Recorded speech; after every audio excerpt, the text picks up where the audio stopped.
Hindi medium के प्यारे दोस्तों, आप सभी का एक बार फिर हार्दिक स्वागत है भौतिक विज्ञान क्लास 10 के इस खूबसूरत से क्लास में। हम लोग यहाँ पे विद्युत चैप्टर जिसका कॉन्सेप्ट 2 आज हम लोग क्लियर करेंगे। इसके पहले के वीडियो में हम लोगों ने विद्युत के बारे में काफी कुछ जाना, जिसमें हम लोगों ने देखा कि विद्युत क्या होता है, विद्युत किस तरीके से प्रवाहित होता है, किस चीज में प्रवाहित होता है, जिसको हम लोग विद्युत परिपथ का नाम देते हैं। ठीक है, आज हम लोग उसके आगे के टॉपिक को देखेंगे और आज हम लोग सीखेंगे कि प्रतिरोध क्या है, प्रतिरोध का कारण क्या है और सबसे इम्पोर्टेंट ओम का नियम क्या होता है, इसके बारे में हम लोग जानेंगे। ठीक है, तो सबसे पहले आते हैं प्रतिरोध क्या होता है इस सवाल के जवाब पर। जरा इस शब्द पे ध्यान दीजिए, प्रतिरोध। प्रतिरोध का मतलब होता है विरोध करना। प्रतिरोध का मतलब क्या है? विरोध करना। ठीक है, तो आवेश का प्रवाह जब किसी सर्किट में यानी किसी परिपथ में हो रहा होता है, तो ये जो इलेक्ट्रॉन यहाँ पे, ये जो आवेश है जो ये बह रहा है, तो जिस चीज में ये बह रहा है यानी कि जो ये तार है, इस तार का एक गुण होता है जो इन आवेश के प्रवाह का विरोध करता है, यानी आवेश को आगे बढ़ने से रोकता है। इसी को प्रतिरोध बोलते हैं। प्रति मतलब अपोजिट, रोध का मतलब रोकना, यानी कि आगे बढ़ने से रोकना। तो आवेशों को आगे बढ़ने से रोकने का गुण ही प्रतिरोध कहलाता है, यानी विद्युत प्रवाह का जो विरोध करे वह गुण प्रतिरोध कहलाता है। ठीक है, तो ये गुण किसका होता है? जिसमें आवेश प्रवाहित हो रहा होता है। आवेश प्रवाहित होता है चालक में। ठीक है, तो मान लीजिए कि कोई एक तार है, जैसे यहाँ पे एक तार है। ठीक है, अब इसमें इलेक्ट्रॉन्स एक दिशा में प्लस माइनस बैटरी से हम जोड़ देते हैं, तो इलेक्ट्रॉन एक दिशा में बहने की कोशिश कर रहे होते हैं। तो यहाँ पे जो तार के अंदर बाकी की जो चीजें होती हैं, जैसे तार के अंदर परमाणु है, यानी तार जो है परमाणुओं से बना है, परमाणुओं के आसपास और भी इलेक्ट्रॉन है। मुक्त इलेक्ट्रॉन ही प्रवाहित होता है यहाँ पे। मुक्त इलेक्ट्रॉन के अलावा और भी इलेक्ट्रॉन हैं, ठीक है, जो दूसरे इलेक्ट्रॉनों को आगे बढ़ने से रोक रहे होते हैं। ठीक है, तो विद्युत प्रवाह के दौरान इलेक्ट्रॉनों के चलने में जो रुकावट होती है उसे प्रतिरोध कहते हैं। यानी कि प्रतिरोध क्या है? एक शब्द में अगर बोला जाए तो प्रतिरोध रुकावट है। किस चीज का रुकावट है? इलेक्ट्रॉन के प्रवाह का। यानी कि इलेक्ट्रॉन जब बह रहा होता है तो उस दौरान एक विरोध, एक प्रतिरोध होता है, यानी कि एक रुकावट लगती है। इसी गुण को प्रतिरोध कहा जाता है। या फिर ये पदार्थों का वह गुण है जो विद्युत धारा के प्रवाह का विरोध करता है। हर एक चालक में, चाहे वो किसी भी चीज का हो, चाहे वो चांदी ही क्यों ना हो, सबसे अच्छा चालक चांदी को माना जाता है। ठीक है, तो चांदी का तार अगर बनाया जाता है तो चांदी के तार का प्रतिरोध सबसे कम होता है। ये नहीं कि बिल्कुल जीरो होता है, चांदी के तार का प्रतिरोध कम होता है, बहुत कम होता है, बाकी सारे चालकों से कम होता है। ठीक है, एक आदर्श चालक जो होता है, आदर्श मतलब कल्पना वाला कोई एक चालक है जिसका प्रतिरोध शून्य है। अगर प्रतिरोध शून्य है तो उसको हम आदर्श चालक कह देंगे। इस पूरी पृथ्वी पर अभी तक ऐसा कोई आदर्श चालक नहीं है। ठीक है, तो जब भी आवेश किसी चालक से प्रवाहित होता है तो उसका विरोध होता है और इसी गुण को प्रतिरोध कहा जाता है। तो आइए देखते हैं कि प्रतिरोध का कारण क्या है।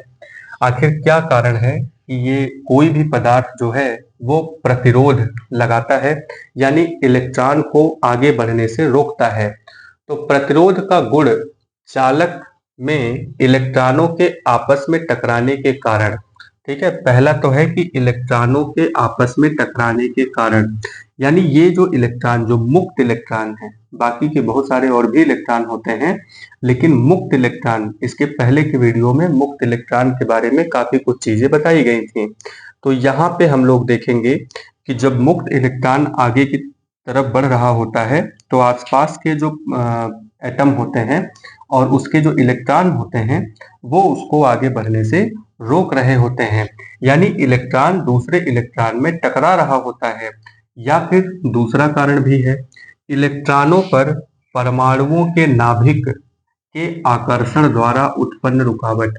यानी जो नाभिक होता है, जैसे ये मान लीजिए इस तरीके से इलेक्ट्रॉन यहाँ पे है और कोई मुक्त इलेक्ट्रॉन इस तरीके से आगे बढ़ने की कोशिश कर रहा है, तो ये नाभिक क्या करता है, इन दो इलेक्ट्रॉन को तो अपनी तरफ खींचे ही है, साथ में ये जो मुक्त इलेक्ट्रॉन इसके बगल से होकर गुजरने की कोशिश कर रहा था, इस पे भी खिंचाव लगाता है। यानी ये इलेक्ट्रॉन इसकी तरफ भी खींच रहा होता है, लेकिन आगे की तरफ भी बढ़ना है इसको, तो यहाँ पे इसकी थोड़ी सी एनर्जी वेस्ट हो जाती है। ठीक है, इलेक्ट्रॉन की थोड़ी सी एनर्जी यहाँ पे वेस्ट हो जाएगी। ऐसे ही तमाम तरीके के परमाणु लगे हुए हैं, बहुत सारे परमाणु हैं इस तरीके से। ठीक है, अब इन सब के आसपास से जब इलेक्ट्रॉन को गुजरना होगा तो यहाँ पे ये सब खिंचाव लगा रहे होते हैं, तो खिंचाव को तोड़ते हुए इलेक्ट्रॉन आगे की तरफ बढ़ता है। तो वहां पे जब ये आकर्षण टूटता है, यानी कि जो फोर्स लग रहा होता है वो ब्रेक होता है, तो वहां पे एनर्जी प्रोड्यूस हो जाती है और वो एनर्जी तार को गर्म कर देती है। ठीक है, तो किसी भी तार में जब इलेक्ट्रिसिटी फ्लो हो रही होती है, आप उस तार को टच करेंगे तो वो हीट हो जाता है, यानी कि उसमें गर्मी महसूस होगी। और जो जितना ज्यादा रेजिस्टिव होता है, यानी कि जिसमें जितना ज्यादा प्रतिरोध की क्षमता होती है, वो उतना ही ज्यादा इलेक्ट्रॉन को आगे बढ़ने से रोकता है। यानी कि इलेक्ट्रॉन जो अपनी गतिज ऊर्जा लेकर के जा रहा था, वो गतिज ऊर्जा उसी जगह पर जहां पे प्रतिरोध चल रहा होता है, वहीं पर वो सारी की सारी ऊर्जा, लगभग सारी एनर्जी वहीं पर वेस्ट होने लगती है, यानी कि वहीं पे रिलीज होने लगती है और वो तार बहुत ज्यादा गर्म हो जाता है। हीटर के केस में आपने यही देखा होगा, हीटर का जो तार होता है वो उच्च प्रतिरोध का होता है। ठीक है, या फिर जो प्रेस होता है, कपड़ा प्रेस करने वाला, ठीक है, तो उसमें भी एक नाइक्रोम का तार लगाया जाता है और वो नाइक्रोम का जो वायर है वो उच्च प्रतिरोध का होता है। नॉर्मल वायर से उसमें जब इलेक्ट्रिसिटी फ्लो करवाते हैं, यानी कि जब उसमें विद्युत धारा प्रवाहित करवाई जाती है, तो उच्च प्रतिरोध के तार में जब वो धारा प्रवाहित होती है तो वहां पे प्रतिरोध होता है और इलेक्ट्रॉन की जो ऊर्जा होती है वहां पे क्षय होती है, यानी कि उसका नुकसान होता है और वो तार गर्म हो जाता है। ठीक है, तो किसी तार का जितना ज्यादा प्रतिरोध होगा वो उतना ही ज्यादा इलेक्ट्रॉन को आगे बढ़ने से रोकेगा और उतना ही ज्यादा वो हीट होगा, उतना ही ज्यादा वो गर्म होगा। ठीक है, तो यहाँ पे इलेक्ट्रॉन के बहने को रोकने का जो गुण है, इसी को प्रतिरोध कहा जाता है और ये गुण चालक का होता है। तो कोई भी चालक आप ले लीजिए, उसमें कुछ न कुछ प्रतिरोध जरूर होता है। अगर उसमें प्रतिरोध ना हो, ठीक है, तो वो आदर्श चालक हो जाएगा और आदर्श चालक जैसी कोई चीज नहीं है अभी तक। ठीक है, तो यहाँ पे ये प्रतिरोध का मात्रक अगर हम बात करें तो प्रतिरोध का मात्रक ओम होता है। अब एक ओम किसको कहते हैं, इसके बारे में हम लोग अभी कुछ देर में डिस्कस करेंगे। आइए यहाँ पे हम लोग ओम का नियम देखते हैं, जो कि बहुत इंपॉर्टेंट है। ओम का नियम, ठीक है, तो ओम का नियम क्या कहता है, यदि तार की लंबाई, यदि तार की लंबाई और तापमान, तार की लंबाई और तापमान को, यानी कोई तार, कोई चालक अगर लिया जाता है, इसकी लंबाई को आपने फिक्स रखा है और साथ में इसका जो तापमान, यानी आसपास का जो तापमान है उसको भी आपने फिक्स रखा हुआ है, तो क्या होगा, तो इत्यादि में अगर कोई बदलाव ना हो तो तार में बह रही विद्युत धारा इस पर लगे विभवांतर के अनुक्रमानुपाती होता है। यानी कि विद्युत धारा विभवांतर के अनुक्रमानुपाती होता है। अब ये विभवांतर क्या होता है, इसके बारे में हम लोग पहले बात कर चुके हैं। विभवांतर का मतलब होता है एक ऐसा खिंचाव जो आवेश को अपनी तरफ खींचता है। ठीक है, कहने का मतलब ये हुआ कि अगर यहाँ पे जो बैटरी लगी हुई है, ये अगर ज्यादा विभव की हुई, यानी कि ये दोनों सिरों के बीच में विभवांतर ज्यादा उत्पन्न करेगा और ज्यादा विभवांतर होने की वजह से जल्दी जल्दी इलेक्ट्रॉन इसमें इंटर करेंगे और फिर जल्दी जल्दी इलेक्ट्रॉन पूरा इसमें मूव करने लगेगा, यानी इलेक्ट्रॉन की जो गतिज ऊर्जा है वो बहुत ज्यादा हो जाएगी। ठीक है, उच्च विभव पर अगर इलेक्ट्रॉन को मूव करवाया जाता है तो इलेक्ट्रॉन की गतिज ऊर्जा बहुत ज्यादा बढ़ जाती है। ज्यादा विभव पर अगर चार्ज है तो इसका मतलब उसकी गतिज ऊर्जा बहुत ज्यादा होगी, यानी उस पे जो खिंचाव है वो बहुत ज्यादा लग रहा होगा। ठीक है, तो विभवांतर जैसे जैसे बढ़ाते हैं, विभवांतर अगर कम है तो आवेश पर जो है कार्य कम होगा, क्योंकि V इक्वल टू क्या होता है, इसके पहले की वीडियो में हम लोगों ने देखा कि विभवांतर बराबर होता है W/Q। W/Q का मतलब कि कोई चार्ज है, उस पे कितना कार्य हो रहा है, किसी एकांक चार्ज पर कितना कार्य हो रहा है। विभवांतर अगर बढ़ा देंगे तो चार्ज पर कार्य भी बढ़ जाएगा, यानी कि चार्ज जो थोड़ी दूरी तक जा रहा है वो ज्यादा दूरी तक जाएगा और ज्यादा फोर्स के साथ जाएगा, बहुत स्पीड में जाएगा। ठीक है, यानी कि विभवांतर जब हम बढ़ाते हैं तो आवेश प्रवाह जो होता है वो भी बढ़ जाता है। विभवांतर जितना ज्यादा बढ़ाएंगे, एक कम वोल्ट की बैटरी लगाएंगे तो यहाँ पे जो बल्ब वगैरह लगाएंगे इस परिपथ में वो थोड़ा डिम जलेगा, यानी धीरे जलेगा। ठीक है, यानी उससे लाइट जो है वो कम निकलेगी। और थोड़ा ज्यादा पावर का, अगर हम यहाँ पे ज्यादा वोल्टेज का अगर बैटरी लगाते हैं तो वो जो बल्ब है एक अच्छा खासा ग्लो करता है। तो इसका मतलब ये हुआ कि जैसे जैसे हम विभवांतर को बढ़ाते हैं, यही यही ओम का नियम है। तो ओम ने क्या कहा था कि विद्युत धारा विभवांतर के अनुक्रमानुपाती होता है। एक लाइन में बस इसका उत्तर है कि ये जो विद्युत धारा है वो विभवांतर के अनुक्रमानुपाती होता है, या फिर विभवांतर विद्युत धारा के अनुक्रमानुपाती होता है, ऐसा हम कह सकते हैं। इसका मतलब ये हुआ कि अगर हम विद्युत धारा अगर बढ़ा हुआ मिलता है तो इसका मतलब ये विभवांतर भी ज्यादा है, और अगर विभवांतर ज्यादा है तो यहाँ पे विद्युत धारा बढ़ जाती है। ठीक है, विभवांतर अगर ज्यादा है तो विद्युत धारा ज्यादा होती है। इसी को फार्मूला के फॉर्म में लिख लेते हैं। विभवांतर इज डायरेक्टली प्रोपोर्शनल, यानी ये अनुक्रमानुपाती है। विभवांतर अनुक्रमानुपाती होता है धारा के। विभवांतर अनुक्रमानुपाती है धारा के। तो इसका मतलब क्या हुआ कि अगर हम विभवांतर को बढ़ाते हैं, यानी बैटरी अगर पावरफुल लेते हैं, तो क्या होगा, यहाँ पे धारा का मान बढ़ जाएगा, यानी आवेश प्रवाह जो होता है, आवेश प्रवाह की दर बढ़ जाती है।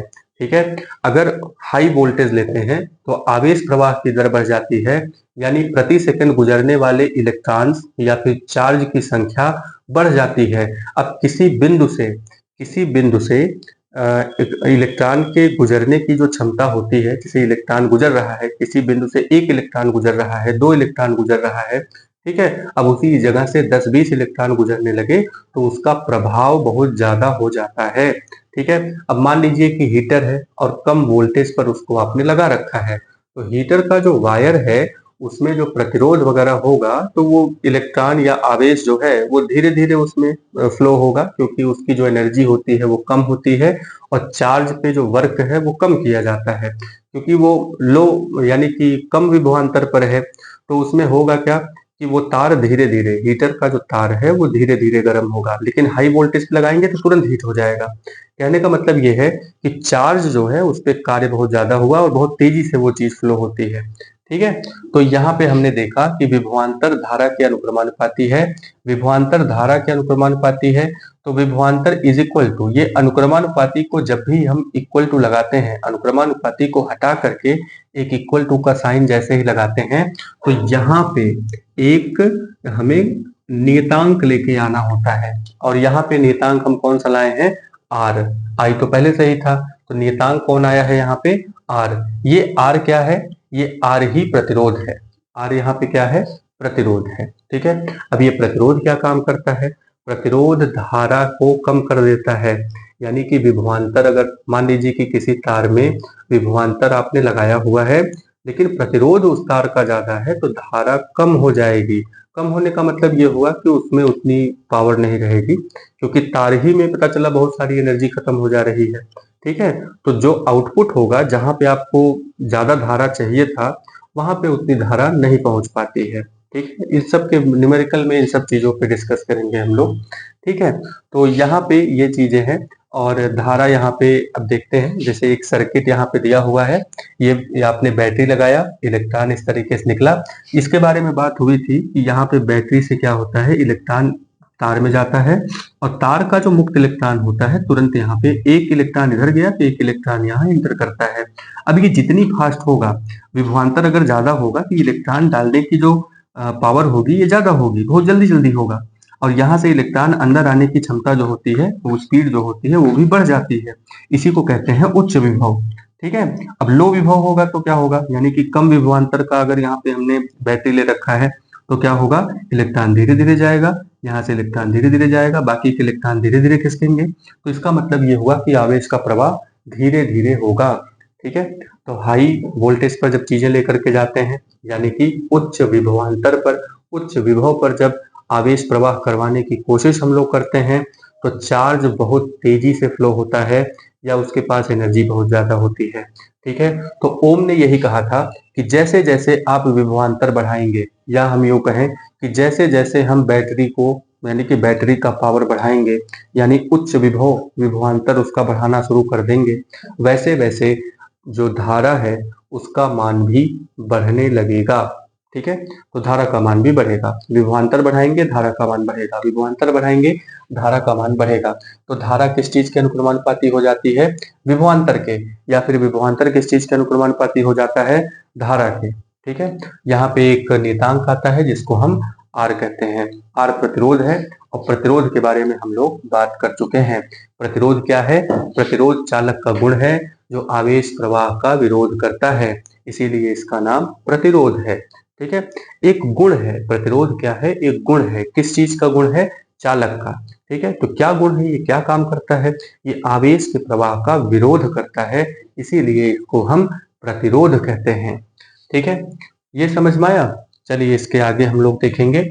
अब हम लोग प्रतिरोध के बारे में थोड़ी सी और जानकारी लेंगे, क्योंकि यही है सारा खेल गड़बड़ कर रहा है। ठीक है, तो प्रतिरोध किन किन बातों पर निर्भर करता है, अगला हेडिंग हम लोग इस चीज पे डिस्कस करेंगे। ठीक है, तो यहाँ आई थिंक आपको ये समझ में आया होगा। आई होप कि ये जो ओम का नियम है ये आपको समझ में आया होगा कि लंबाई और तापमान को अगर हम स्थिर रखें, तो यानी कि लंबाई और तापमान में यदि कोई बदलाव ना हो तो तार में बह रही विद्युत धारा इस पर लगे विभवांतर के अनुक्रमानुपाती होता है। तो ओम का नियम याद करने के लिए आपको बस इतना ही याद करना है, V is directly proportional to I, यानी V अनुक्रमानुपाती होता है धारा के, विभवांतर अनुक्रमानुपाती है धारा के। यही खाली इतना याद कर लेंगे तो कम से कम 2 नंबर का क्वेश्चन आपका तैयार हो जाता है, मतलब 2 नंबर आपका फिक्स हो जाता है, खाली इतना ही अगर आप अच्छे से याद कर लेते हैं तो। ठीक है, अब इसी से बाकी ये बनता है V equal to I R बनता है। अब इसमें से बहुत सारी चीजों को निकाल करके, जैसे एक बार I की वैल्यू निकाल सकते हैं, R की वैल्यू, V की वैल्यू तो निकल ही रही है, ये सब निकाल के न्यूमेरिकल में हम लोग फार्मूला जनरेट करेंगे और फिर उसको सॉल्व करेंगे। ठीक है, तो उम्मीद करते हैं कि प्रतिरोध और ओम का नियम आपको समझ में आया होगा। चलिए आगे बढ़ते हैं।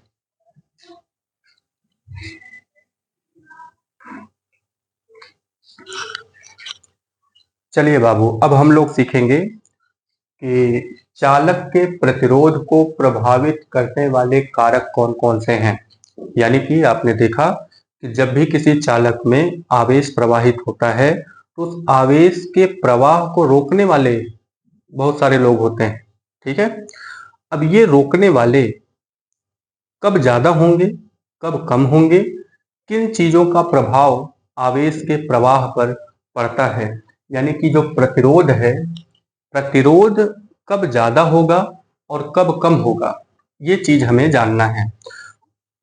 तो चालक का जो प्रतिरोध होता है वो 4 बातों पे निर्भर करता है।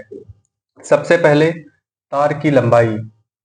ठीक है, तार की लंबाई पर प्रतिरोध निर्भर करता है, तार की मोटाई पर प्रतिरोध निर्भर करता है, तार का तापमान कितना है इस बात पे प्रतिरोध निर्भर करता है, तार के धातु की प्रकृति कैसी है, यानी कि जो तार आपने बनाया है वो किस धातु का बनाया है, इस बात पे भी प्रतिरोध निर्भर करता है।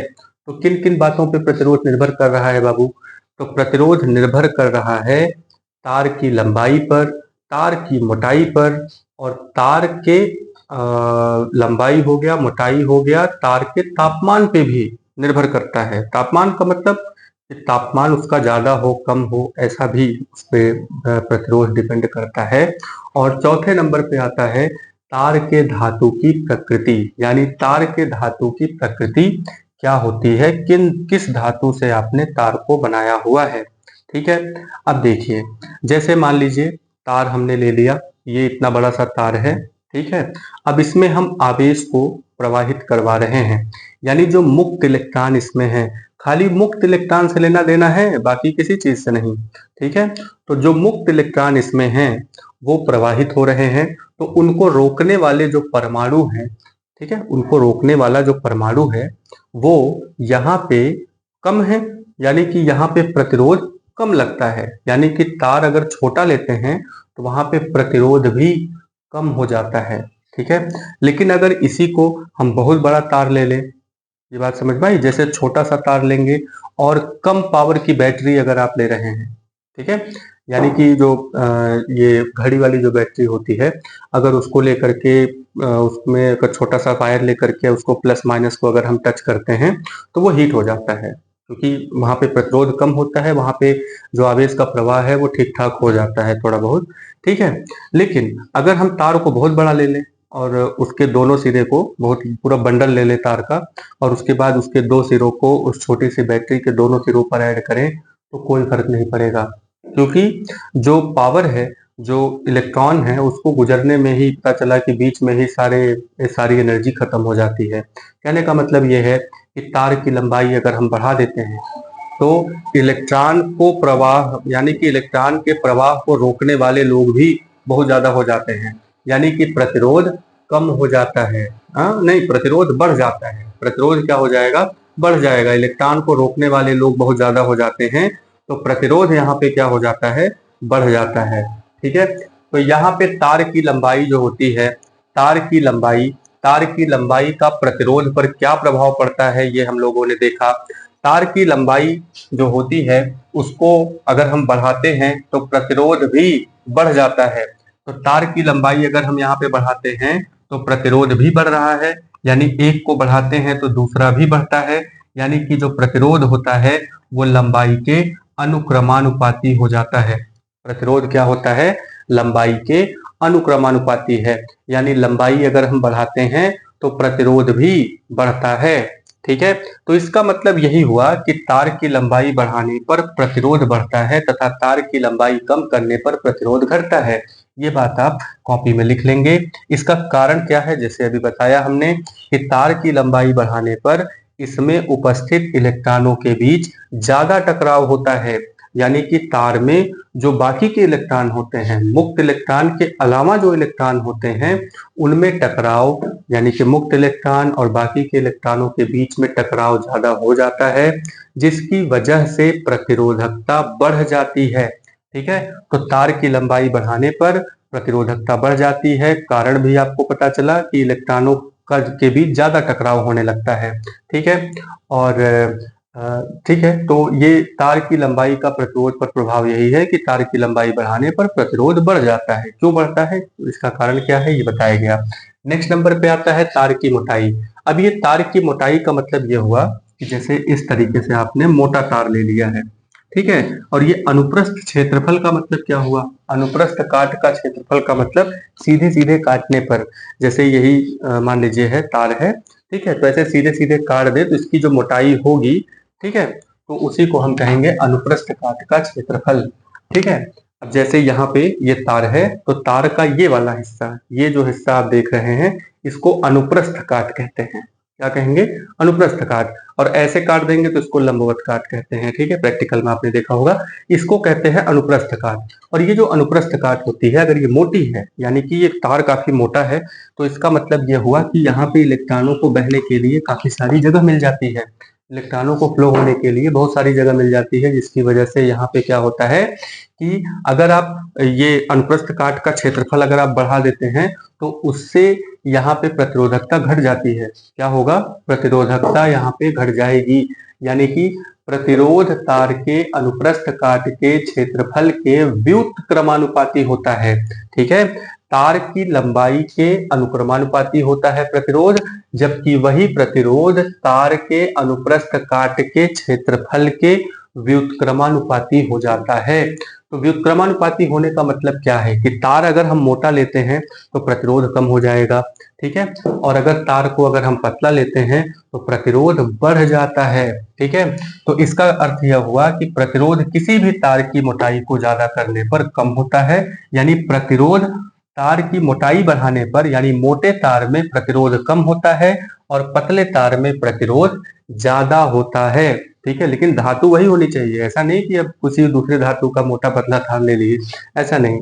जैसे एल्यूमिनियम की ही अगर हम बात करें तो एल्यूमिनियम की ही मोटा तार लेना है और एल्यूमिनियम का ही पतला तार लेना है। ठीक है, तो यहाँ पे अनुप्रस्थ काट का क्षेत्रफल जब आप करके देखेंगे तो अनुप्रस्थ काट का क्षेत्रफल जिस तार का ज्यादा होगा उसमें उसमें जो प्रतिरोधकता है वो कम होती है, यानी कि अनुप्रस्थ काट का क्षेत्रफल, यानी मोटा तार है, ठीक है, तो उसमें प्रतिरोध कम होगा। क्यों कम होता है, इसका कारण भी है कि तार मोटी होने पर उसमें इलेक्ट्रॉनों के चलने में आसानी होती है। तार अगर मोटा होता है तो इलेक्ट्रॉनों के चलने के लिए वहां पे जगह तो ठीक ठाक मिल जाती है, जिसकी वजह से वहां पे आवेश प्रवाह आसानी से हो जाता है, यानी कि प्रतिरोधकता कम हो जाती है। तो यहाँ पे आवेश प्रवाह आसानी से होता है, इलेक्ट्रॉनों के चलने में आसानी होती है और इनके बीच कम टकराव होता है, जिससे प्रतिरोध भी कम हो जाता है। तो प्रतिरोध क्या हो जाता है, कम हो जाता है। इसीलिए हमें कम प्रतिरोध के लिए मोटी तार का उपयोग करना चाहिए। कम प्रतिरोध के लिए हमें क्या करना चाहिए, मोटी तार का उपयोग करना चाहिए। ठीक है, अब यहाँ पे लंबाई पर निर्भरता एक बार फिर देखते हैं। मान लीजिए कि तार हमने खाली इतना ही लिया है और इसके बाद फिर इसको हमने जोड़ दिया बैटरी से, ठीक है, तो इसके बीच में जो प्रतिरोधकता होगी और इसी को हम इस तरीके से लेकर के आए और फिर यहीं पे उसी बैटरी से यहाँ पे हमने जोड़ दिया, ठीक है, तो ये जो लंबी तार है उसी धातु का है, ठीक है, यहाँ पे प्रतिरोधकता ज्यादा होगा। मान लो इसकी प्रतिरोधकता R2 है, इसकी प्रतिरोधकता R1 है, तो रिजल्ट क्या निकल के आएगा कि R2 की प्रतिरोधकता ज्यादा निकल करके आएगी R1 से। क्यों क्यों ज्यादा निकल के आएगी, क्योंकि लंबाई बढ़ गई है। लंबाई बढ़ गई है तो इलेक्ट्रॉनों के बीच में टकराव बढ़ गया है, इलेक्ट्रॉनों का टकराव बढ़ जाने की वजह से प्रतिरोधकता वहां पे बढ़ जाती है, ठीक है। अब अनुप्रस्थ काट का क्षेत्रफल अगर हम लेते हैं तो अनुप्रस्थ काट के क्षेत्रफल और प्रतिरोध के बीच में क्या संबंध है कि अनुप्रस्थ काट का क्षेत्रफल और प्रतिरोध के बीच में संबंध है कि प्रतिरोध जो होता है वो अनुप्रस्थ काट के क्षेत्रफल के व्युत्क्रमानुपाती होता है, यानी कि 1/a। इसका मतलब क्या हुआ कि अगर हम क्षेत्रफल को बढ़ाते हैं तो प्रतिरोध कम हो जाता है, ठीक है। व्युत्क्रम, व्युत्क्रम का मतलब होता है उल्टा, व्युत्क्रम का मतलब उल्टा, यानी एक को बढ़ाते हैं तो दूसरा कम हो जाता है, इसी को व्युत्क्रम कहते हैं। और अनुक्रमानुपाती का मतलब क्या हुआ, अनुक्रमानुपाती का मतलब हुआ कि एक को बढ़ाएंगे तो दूसरा भी बढ़ेगा, ठीक है। तो अगर हम लंबाई बढ़ाते हैं तो प्रतिरोध बढ़ता है, अनुप्रस्थ काट का क्षेत्रफल बढ़ाते हैं तो प्रतिरोध कम होता है, ठीक है। तो ये कुछ जानकारी है इसके बारे में। अब आइए अगली हेडिंग डालिए, तार का तापमान, तार के तापमान पर प्रतिरोध का प्रभाव और तार के धातु की प्रकृति पर प्रतिरोध का प्रभाव, ठीक है।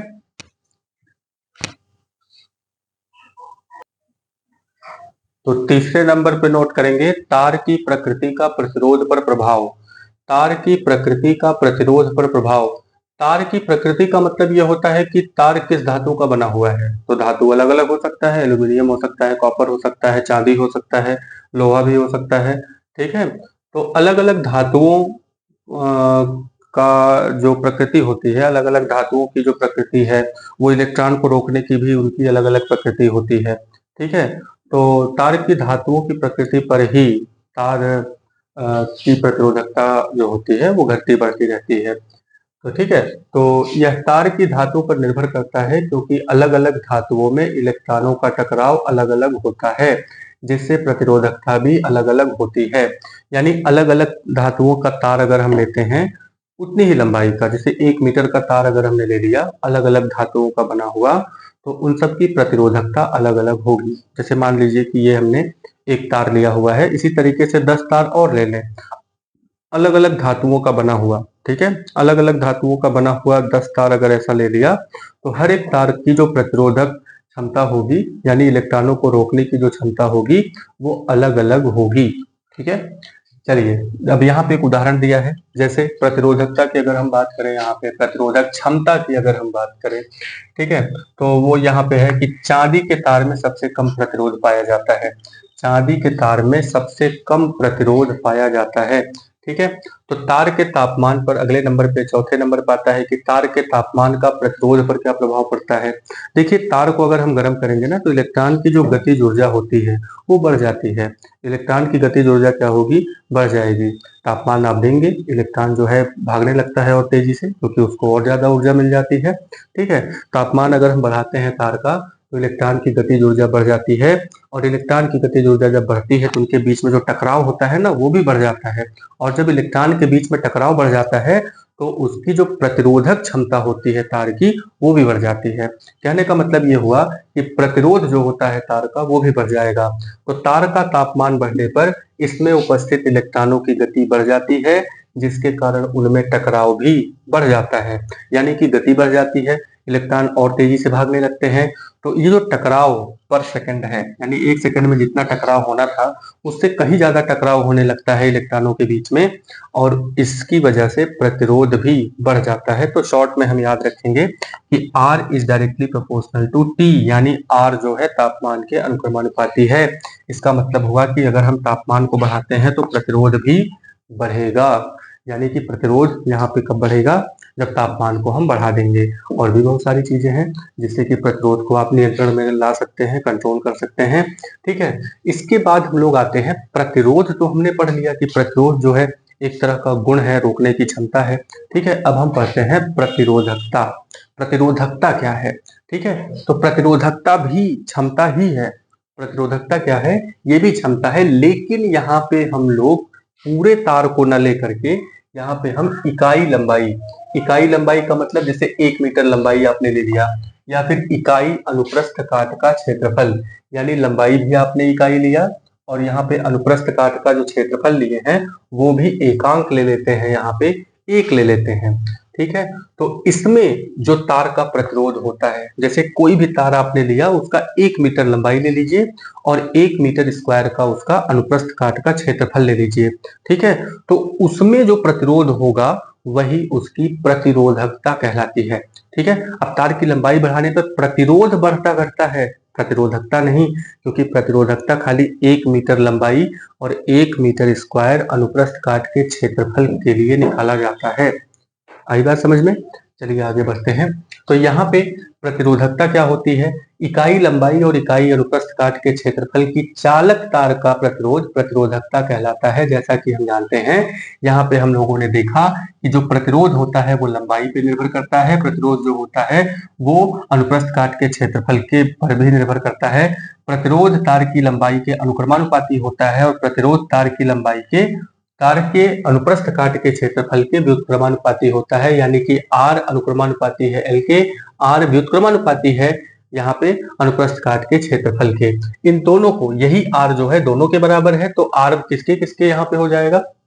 R यहाँ के दोनों के अनुक्रमानुपाती व्युत्क्रमानुपाती दोनों को गुणा कर देते हैं, तो क्या बन जाता है यहाँ पे L इंटू 1/A। ठीक है, तो L का गुणा 1 में करेंगे तो यहाँ पे L ही आएगा, क्योंकि किसी भी संख्या का गुणा जब 1 में करते हैं तो वही चीज आती है। तो R यहाँ पे देखिए प्रोपोर्शन में यहाँ पे L/A हो गया। अब यहाँ पे दोनों बातें हो गई, लंबाई बढ़ाएंगे प्रतिरोधकता बढ़ेगा, और यहाँ पे अगर हम ये जो अनुप्रस्थ काट का क्षेत्रफल है इसको बढ़ाएंगे तो प्रतिरोधकता कम हो जाएगी। ठीक है, तो यहाँ पे जो ये डायरेक्ट ये जो प्रपोर्शन का साइन लगा हुआ है, इस प्रपोर्शन का साइन हटा करके यहाँ पे हम लगाते हैं इक्वल टू। तो इसके पहले बात हुई है कि प्रपोर्शन का साइन जैसे ही हम लोग हटाते हैं और इक्वल टू का साइन लगाते हैं तो वहां पे एक नियतांक आपको रखना होता है, और इस नियतांक का मान है, यहाँ पे नियतांक आ गया है रो। इसको हम क्या कहते हैं? रो, है ना, RHO, रो इसको बोलते हैं। ठीक है, इसको रो बोला जाता है। तो यहाँ ये जो रो है ये चालक की प्रतिरोधकता है, और ये किस बात पे निर्भर करती है? चालक की प्रकृति पर। ठीक है, यानी कि यहाँ पे जो धातु है, धातु की प्रकृति पर निर्भर करेगा कि चालक किस धातु का बना हुआ है। चालक जिस भी धातु का बना हुआ होगा उसकी प्रतिरोधकता अलग अलग आएगी। ठीक है, अगर अलग अलग धातुओं का बना हुआ है तो अलग अलग प्रतिरोधकता वहां पे निकल करके आएगी। ठीक है, तो यहाँ पे हमें एक जानकारी रखनी है। ये जानकारी ये है कि चालक की लंबाई या मोटाई अगर हम बढ़ाते हैं, चालक की लंबाई या मोटाई अगर हम बदलेंगे तो यहाँ पे प्रतिरोध बदलता है, खाली प्रतिरोधकता नहीं। क्या बदलता है? प्रतिरोध, खाली प्रतिरोध बदलता है, प्रतिरोधकता नहीं बदलती है। इसीलिए तांबे की बनी विभिन्न तारों का प्रतिरोध अलग अलग होता है, परंतु उसकी प्रतिरोधकता हमेशा एक होती है। मान लीजिए तांबा आपने ले लिया, तो तांबा का 1 मीटर का लंबाई का यहाँ पे तार हमने लिया और 1 मीटर स्क्वायर का क्षेत्रफल हमने ले लिया, तो सिर्फ इतने तार की जो लंबाई का जो प्रतिरोधकता होगा वो उतना ही रहेगा, प्रतिरोधकता उतनी ही रहेगी। लेकिन अगर इसकी लंबाई बढ़ा देते हैं और मोटाई बढ़ा देते हैं तो वहां पे जो बदलेगा वो है प्रतिरोध, न कि प्रतिरोधकता। ठीक है, तो यहाँ पे हम लोग देखते हैं यहाँ पे जैसे कि यहाँ पे प्रतिरोध और प्रतिरोधकता के बारे में। अब यहाँ पे हम लोग बात करते हैं मात्रक की। ठीक है, अब ये मात्रक मात्रक क्या होता है, मात्रक किसका निकालेंगे हम लोग, रो का, यानी कि जो विशिष्ट प्रतिरोध आया है इसको प्रतिरोधकता भी कहते हैं और विशिष्ट प्रतिरोध भी कहते हैं। चलिए इसका मात्रक निकाल के देखते हैं। तो हमारे पास फार्मूला क्या निकल करके आया, R equal to P L by A. ठीक है, तो ए इधर आ जाएगा, एल नीचे आ जाएगा, तो R इंटू ए बटे एल इज इक्वल टू रो। ठीक है, ये निकल करके आया इज इक्वल टू, अब आर को हम क्या कहते हैं, ओम। अब यहाँ पे ए जो है इसका मात्रक क्या है, मीटर स्क्वायर, बटे एल का मात्रक क्या है, मीटर। तो ये दोनों आपस में कैंसिल हो जाते हैं, मीटर मीटर से कट गया, तो यहाँ पे क्या निकल करके आया, ओम मीटर। ठीक है, तो रो जो होता है, इसको थोड़ा सा टेढ़ा करके लिखेंगे, रो जो होता है इसका मात्रक, रो का मात्रक होता है ओम मीटर। क्या हो जाएगा, ओम मीटर। ठीक है, यहाँ पे तांबे की बात हो रही थी, तो तांबे की प्रतिरोधकता कितनी होती है, तांबे की प्रतिरोधकता तांबे की प्रतिरोधकता जो होती है, तांबे की प्रतिरोधकता 1.67 इंटू 10⁻⁻8 ओम मीटर होता है। ठीक है, 1.67 इंटू 10⁻⁻8 ओम मीटर तांबे की प्रतिरोधकता होती है। लेकिन प्रतिरोध की अगर हम बात करें, तांबे की तार की लंबाई, देखिए ये जो प्रतिरोधकता आई है ना, ये 1 मीटर तांबे की तार की लंबाई थी और यहाँ पे 1 मीटर स्क्वायर इसका क्षेत्रफल था, यानी कि लंबाई इतनी थी और क्षेत्रफल यहाँ पे 1 मीटर स्क्वायर था। अब इसमें अगर हम यहाँ पे क्षेत्रफल को बढ़ा दें, अगर हम यहाँ पे लंबाई को बढ़ा दें, मान लीजिए लंबाई को हमने 2 मीटर कर दिया, तो लंबाई को अगर हम 2 मीटर कर देंगे तो इसका प्रतिरोध कितना आएगा, लंबाई को अगर 2 मीटर कर देंगे तो प्रतिरोधकता, यहाँ पे जो प्रतिरोधकता है ना वो 2 गुनी हो जाएगी। प्रतिरोधकता जो है मतलब प्रतिरोध जो है वो 2 गुना हो जाएगा और प्रतिरोधकता जो है वो यहीं पे रहेगी, प्रतिरोधकता उतनी ही रहेगी, जबकि प्रतिरोध जो होता है वो बढ़ जाता है। ठीक है, तो यहाँ पे अगर हम क्षेत्रफल को यानी अनुप्रस्थ काट का क्षेत्रफल तार का बढ़ाते हैं तो यहाँ पे प्रतिरोध यहाँ पे घट जाता है, घट सकता है, और लंबाई यहाँ पे बढ़ा देते हैं तो प्रतिरोध यहाँ पे बढ़ जाता है, लेकिन प्रतिरोधकता सेम रहती है, प्रतिरोधकता उतनी ही रहती है। तो अगर हम विभिन्न धातुओं के तारों की प्रतिरोधकता जानते हैं तो कितनी लंबाई बढ़ाने पर कितना प्रतिरोध बढ़ेगा ये भी आप बता सकते हैं, है कि नहीं, या कितना मोटा तार लेने पर उसका प्रतिरोध कितना कम होगा ये भी आप बता सकते हैं। ठीक है, तो आइए यहाँ पे ये इतनी सारी चीजें हो गई हैं, प्रतिरोध के बारे में हमने देख लिया। ठीक है, प्रतिरोध जो आर है और विशेष प्रतिरोध जिसको हम रो के नाम से जानते हैं, आर यानी कि प्रतिरोध का जो मात्रक है वो ओम है और यहाँ पे विशेष प्रतिरोध का जो मात्रक है ये ओम मीटर है। क्या हो जाएगा, ओम मीटर। ठीक है, तो इसके पहले हम लोग V equal to I R के बारे में बात किए थे। ठीक है, तो R का ओम होता है, 1 ओम का मतलब क्या है इसके बारे में देख लेते हैं। तो यहाँ पे हम देखिए, यहाँ पे V है, I जो है नीचे आ जाएगा, तो V by I equal to R हो जाता है। देखिए V यहाँ पे वोल्टेज है, तो इसको हम क्या कहेंगे, इसका मात्रक कितना होता है, 1 वोल्ट। 1 वोल्ट को यहाँ पे कर देंगे और I जो है ये एम्पियर है, तो 1 एम्पियर कर देंगे, वोल्ट बटे एम्पियर, यानी 1 एम्पियर धारा और 1 वोल्ट, यानी 1 वोल्ट पर जब 1 एम्पियर की धारा बहती है, ठीक है, 1 एम्पियर की धारा जब 1 वोल्ट में बहने लगती है तो उसका प्रतिरोध जो होता है वो 1 ओम हो जाता है। कितना हो जाएगा, 1 ओम। ठीक है, अब यही चीज अगर हम आपसे पूछ लें कि 2 ओम कितना होता है, तो 2 ओम का मतलब क्या हुआ, 2 ओम का मतलब कि यहाँ पे 1 एम्पियर की धारा को बहाना है, 1 एम्पियर की धारा को फ्लो करवाना है, लेकिन वोल्टेज जो है वो कितना लग रहा है, 2 ओम। वोल्टेज कितना हो जाए, सॉरी वोल्टेज कितना हो जाएगा, 2 वोल्ट। वोल्टेज कितना हो गया, 2 वोल्ट का वोल्टेज लगा रहे हैं, तो 1 एम्पियर की धारा बह रही है, इसका मतलब यहाँ पे 2 ओम का प्रतिरोध हो जाएगा। कितने का, 2 ओम का प्रतिरोध हो जाएगा। अब अगर हम आपसे पूछें कि 4 ओम का क्या मतलब होता है, तो 4 ओम का मतलब क्या हुआ, 4 ओम का मतलब ये हो गया, 4 ओम का मतलब ये हुआ कि 1 एम्पियर की धारा को ही बहाने के लिए, यानी किसी चालक तार में 1 एम्पियर की धारा को फ्लो करवाने के लिए आपको वोल्टेज यहाँ पे कितना लगाना पड़ रहा है, 4 वोल्ट का वोल्टेज लगाना पड़ रहा है। ठीक है। अब धारा को कम ज्यादा आप करके भी ओम को डिसाइड कर सकते हैं। वोल्टेज को कम ज्यादा करके हमने ओम को डिसाइड कर दिया है। ठीक है। अगले वीडियो में हम लोग जो प्रतिरोध है उसके संयोजन के बारे में बात करेंगे। ठीक है। तो आप अपने घरों में पंखा, बल्ब, ट्यूबलाइट या जितनी भी चीजें होती हैं उसको किस क्रम में जोड़ते हैं, इस चीज के बारे में भी हम लोग जानेंगे।